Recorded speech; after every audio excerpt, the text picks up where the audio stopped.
Good morning, students. Welcome to today's video lecture. In the past lecture, we have discussed about the various types of bolt joints, how the bolted connections are made. We discussed in detail about the specification for bolts, okay, the IS 800 specifications, pitch distance, gauge distance, and the calculation of the shear strength, and bearing strength for unfinished bolts. Okay, for bearing type bolts, not the slip critical bolts. Now, today we'll discuss the subsequent topics. Now, first of them is the pattern of bolted joints. Now, how the connections are being designed or how the connections are being made. What is the pattern of connecting the joint? So, see, there are four patterns. Okay, chain bolting, staggered chain, diamond bolting, and staggered diamond. All right. So the same pattern is also followed in riveting also. But rivets, as I have told you earlier, rivets will not discuss because it's an obsolete connection. It is not now being used. So see, consider this plate. Okay, this plate is being acted upon a tensile force P, tensile force. Okay, so now you are having this gauge. This is the gauge distance. This is the pitch distance, as discussed earlier. So you are having two rivets in four rows, right? So in this row 1 1, okay, in this line 1 1, what is the number of holes here? 1 and 2. Okay, now the what is the cross sectional area for this row? It will be D into T. It will be B into T. Okay, this B, width of the plate, and thickness. What is the thickness of the plate? That B into T will be the cross sectional area along this line. Now if you make holes here, you are making two holes. So what is the deduction? 2 into D into T will be deduction for one hole. The diameter into the thickness will be the whole deduction. That means this much area will not be there. So BT minus DT. So B minus D into T. For n number of holes, B minus ND into T. So this will be the net area. This will discuss, anyway, this will be discussed in detail in calculation of net section for in tension members. Okay.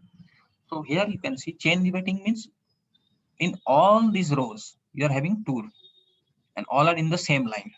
First line 1 1, you are having two bolts. Second line also you are having two bolts. Third line you are having two bolts. Fourth line you are having two bolts. This is the CG of this bolt, right? This is chain riveting. So this is the simplest pattern. Next is staggered chain. In staggered chain, what happens is, see here only in 1 1 line there is only one bolt. In 2 2 line there is only one bolt. So what happens is this bolt is being shifted to certain distance here like this. So this has been, there have been shifting of the lower line, not the lower row, like this. So it will be like this in a pattern like this, or you can say zigzag also. So this is called a staggered chain. This is chain bolting. This is staggered chain bolting. Diamond bolting. What is diamond bolting? First row, the row which is the closest to the edge of the plate will have only one bolt. Next section you will have only two bolts. Next to next section you will have three bolts. Then next section you will have four bolts. See, as we move from the edge of the plate to the center of the plate, we are seeing that there is a considerable increase in the number of holes. So net section will be reducing as we go from this edge to the center. Same here in this side of the CG, in this side of the plate, same occurs here also. So this is called as diamond riveting. And staggered diamond. Okay, staggered diamond means the same thing will be followed, but in a different way, in a little bit different way. So first you'll have two bolts, then you'll have three bolts, then you'll have four bolts, same way. So these are some of the patterns that are being discussed. Okay. These patterns, there may be another combination of patterns. There may be diamond staggered also, diamond chained also. Okay, so that will be understood more clearly when we solve the design problems for bolting. Okay. Now, next topic is shear strength of HSFG bolts. Now, shear strength for the HSFG bolts, the nominal shear capacity for HSFG bolt is given by this formula: VNSF is equal to mu F Ne KH into F naught. Okay, and shear strength of the bolt is this is nominal shear capacity. So, what is the safe shear capacity or shear strength of the bolt? VDF is equal to VNSF by gamma MF. Gamma MF is one partial factor. So, this is also discussed in earlier bearing bolts also. What is mu F? Now we will define these constants. What are these constants? Mu F is the slip factor. So this is given in table. This is also given in IS. This depends on the surface. Okay, surface of the plates. What kind of plates you are joining? What is the surface? Okay, so also called as friction factor. So this will depend on the surface. Ne is the number of interfaces offering frictional resistance to slip. Now, how many surfaces or how many interfaces are there in contact to offer the frictional resistance? That is given by Ne. KH, this is one constant, so it has different values 1, 0.85 and 0.7 depending on the fasteners. 1 for fasteners in clearance holes, 0.85 for fasteners in oversized and slotted holes, and 0.7 for fasteners in long slotted holes. So depending on the slotted holes and the type of holes, KH will be given. Generally, it is taken as 1. Okay. In the rare cases, it will be taken as 0.7 or 0.2. Generally, we take this value as 1. If not, this is the minimum bolt tension or the proof load or installation. When you tighten or clamp the bolt, there is a proof load, and that to tighten the bolt, you have to apply a certain load that is called as the proof load, and that load becomes the minimum bolt tension. That minimum tension the bolt will carry. Okay, this will understand more discussion in our more subsequent discussions for prying action. Okay, A and B is the net, and then B, as I told you in earlier class, A and B is the net area of bolt in thread area of bolts. F naught is 0.7 FUB. FUB is the ultimate stress, and this is boost stress is 0.7, 70% of the ultimate stress. So for the safe joint, again VNSF by BMF. So this is from this formula you calculate the shear capacity for HSFG bolts. Now, what happens is most of the problems that we'll do for bearing bolts. Okay, HSFG bolts. So this formula may not be used there. Okay, unless and until it is mentioned in the problem that you are using HSFG bolts, you cannot use this formula. The formula that has been given earlier using this formula I'm talking about. This formula will be generally used. This is for nominal shear capacity for bearing type bolts. That is unturned bolts, unfinished bolts. Okay, or your black bolts, whatever you may like to call it. And yeah, next is this way you calculate the shear capacity, nominal shear capacity. Now the same way for calculating the bearing capacity, capacity of the HSFG bolts is calculated the same way as you have calculated in your bearing type bolts. Okay, and also tension stresses, nominal tension capacity of the bolt, same formula that is being used. Only formula different is the nominal shear capacity. So this is the basic difference basically. Now, what is prying action? This is one very important concept that needs to be understood for bolting action. Okay. Now, what happens is before discussing the prying action, so it would be appropriate to discuss the behavior of high strength bolt joints. Okay, under tension. Now we have to understand how the high strength bolted joints will behave. Once you understand this concept, then only you'll understand what is prying force. Now, high strength bolts are assumed to be non-deforming, and as such are subjected to tensile forces when tightened. So first assumption that we make for HSFG bolts is they are non-deforming. They do not deform as easily as bearing type bolts. Okay. So since they are not deforming, whenever you tighten that, whenever you clamp it, whenever you turn the wrenches, okay, to tighten the bolt, whenever you clamp it, the bolt will be subjected to tension. Now the bolts will be tightened, and this tension force that is being developed while tightening, while clamping, this is close to the yield strength of the bolt. Okay. Now, what happens is, in fact, fully tension bolts pre-stress the joint against the tensile loads. When you tighten the clamp, you are pre-stressing the joints. You are pre-stressing the plate. Here, in this example, you see. So this is a hanger connection. Okay, this is a hanger connection. What happens in hanger? This is a angle section or a flange, maybe angle or a flange. This means it has, this is one portion, and this is this part which is being connected. This is another leg. So this is one leg. This is another leg. Leg you can consider, or you can consider as flange. That means different parts of angle or channel section or eye section. Okay. So this is the connected leg. So this part of this section you will connect it with this plate. Now you have bolted this. Now bolting is being done. Here also it is being bolted. Now here you have connected a hanger, okay, to this plate, and then you are applying a certain force T1. Okay. Whenever you are applying this force T1, there will be tension force in the bolt. Tension forces will be developed. Okay. Now what they are saying, fully tensioned bolts are pre-stressed. Pre-stress the joints, okay, against the tensile loads. And the members, that is members means this part and this part, this will be pressed or squeezed or compressed. Now, application of tensile load to the connection cannot exert any additional load on the bolts, okay, unless the connected members are pulled apart for creating additional strain. Now, what happens here? We have to understand. Now, application of the whenever you are applying this tensile load T1 on the bolts, the connection cannot exert any additional load. So, whenever you are applying this tension load T1, this same force will be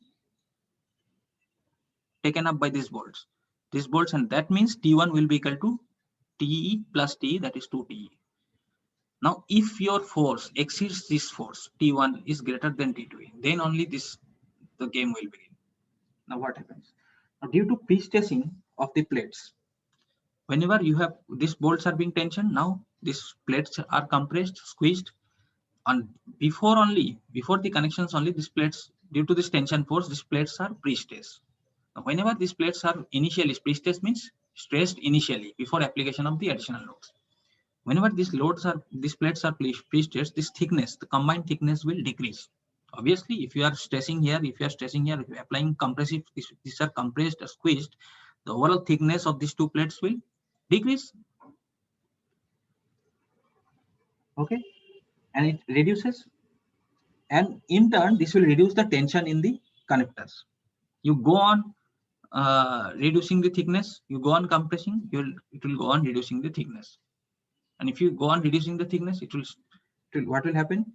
The effect will be that it will go on reducing the tension in the connectors, and subsequently the compressive stress in the plate. Okay. Now this increases the plate thickness. Again, this reverse effect will start. So this will increase the plate thickness. Now the overall effect, once it is increasing the plate thickness, once it is decreasing the plate thickness. Now the overall effect is neutral. All right, overall effect is neutral. Now the situation comes until T1 is equal to total tension in the connectors. This neutral situation will be there till T1 is equal to twice T. Whenever T1 exceeds 2T, then you have to give an additional force. This increase in the bolt strain is accompanied with expansion of plates. Okay. Now the increase in bolt tension is very small because the additional load is shared between the plates and the connectors. Now, whenever you are applying any additional load, up to this load, the plates are pre-stressed. It will be compressed, but this load is taken by this bolt. This load is taken by this tension bolt, TE and TE. So till T1 is equal to TE or less than 2 TE, up till these are equal or less, there will be neutral effect on these plates. Now, whenever there is slight increase, okay, The increase in the bolt tension is very small because the additional load is being shared. Now what happens whenever slightly you are increasing, the additional load is shared between the plates. Some of the load will be taken by this plate and some of the load will be taken by this bolt. Now plates are much stronger. Okay, strength of the plate is more. So this load sharing will be in proportional to the stiffness of the members. This is always in steel structures. You remember one thing, that whenever load is being acted, okay, between any two members, obviously load will be shared by, if two members are being connected, the load will always be carried in proportion to the stiffness of the connecting members. If you are connecting one member with another member, the member which is having higher stiffness means, what is stiffness? Force by deflection. If the deflection is less, it is rigid. If it is less flexible, if it is rigid, stiffness will be more. So it is its load carrying capacity will also be more. So in this case, the plates are more rigid than this bolt. So my majority of the loads will be taken by this plate. Only a small portion of load will be taken. Additional load I'm talking about will by this bolt. Okay. And this means that the joint is pre-stressed against the tensile forces by the amount of stress initially put in the shank of connectors. Now, in most of the cases, the connections subject to tension forces, the flexibility of the connected parts can lead to deformation, that increase in tension applied to the bolts. Now, this additional force is called the prying force. Now, let us understand this. So, see this plate, okay? Again, this was the hanger, right? Okay, this is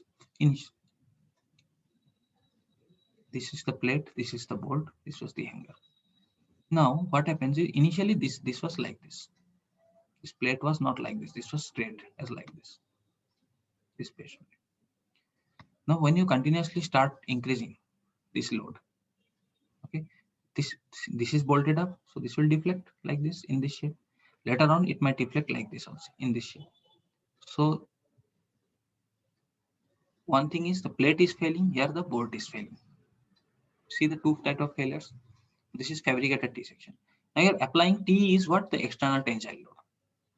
Now in order to control this, in order to balance this, some load will be taken, T will be obviously taken by this bolt and this bolt. Now, in order to control this deflection, you have to apply some additional force, Q, which is nothing but the additional tensile force. So this additional tension force is nothing but the prying force that needs to stop the deflection. And while designing, you cannot take only, while designing tension load in the bolts, you cannot take only this force T. You have to take this additional load that needs to be acted upon to balance the bolt. So this is how the bolts are designed. So you have to calculate this. What is this additional force? What is this additional prying force that needs to be acted upon to control the deflection of the plate or the joints or the displacement of the joints? That is acting upon along with the tension that is being developed due to this external force. Okay, so this is calculated using this formula. And this formula, this prying force is given by LV by 2LE TE minus beta gamma F naught B E T to the power 4 27 LE LV square. This is given in IS code also 800 2007. This now this value is very small compared to T, the force. This value is very small. So you can approximate this as LV into TE by 2LE. Now these constants you can see, beta is 1 for pre-tension bolt and 2 for non-pre-tension. The bolts are pre-tension, beta you can take 1 or you can take 2 if not pre-tension. Gamma is 1.5 for limit state. F naught is proof state. B, what is the B? Effective width of the flange per pair of bolts. Per pair of bolts, what is the effective width? That width is B. T is the thickness of end plate. LE is what? Distance from L. Here you have to see LE and LV. These are two important parameters. This is LE, distance of the center of the bolt from the edge of the plate, and LV is distance of the center of the bolt from the connector or the hanger. LE and LV. Now this depends. Now this ratio LE by LV is an important parameter. If this ratio would be more, is this depending on this ratio. See mathematically, if you see, if LV by LE is more, Q will be more. That means if you are placing this bolt closer to the edge or end of the plate, your prying force will be more. So you have to design the tension bolt for additional prying force. That prying force will keep on increasing. So better you shift this bolt close to the center. The more you shift this bolt, the prying force will be less. Okay. So this is how it is calculated. And last thing is the strength and the efficiency of joint. Now, strength of a bolted joint is the minimum strength based on strength of bolts in shear and bearing in the joint and strength of main member at the net section. How do you find the strength of a joint, bolted joint?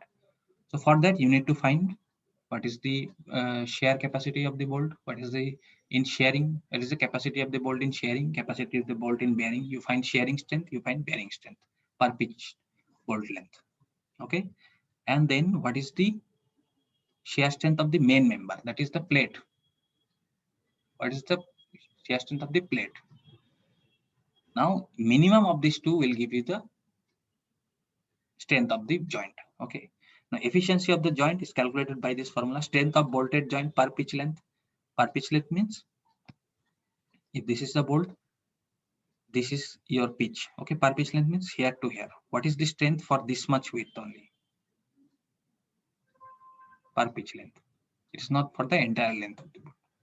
So per pitch, what is the strength of the bolt? Okay, that means you'll consider only one pitch only. While calculating the shear strength, the pitch that you are taking, that should be only this one pitch length only. You'll not take the entire pitch length. That means not 1 to 3 pitch lengths you cannot take. If you are calculating the efficiency, right? So strength of the bolt per pitch length by strength of solid plate. Solid plate strength you have to need to find out what is the strength in tension.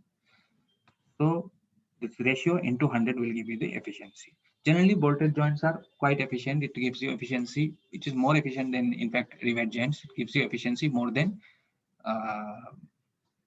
say, to the extent of 60% to 70%. It can give efficiency, but it is not as efficient as welded joints that we'll discuss in the next chapter.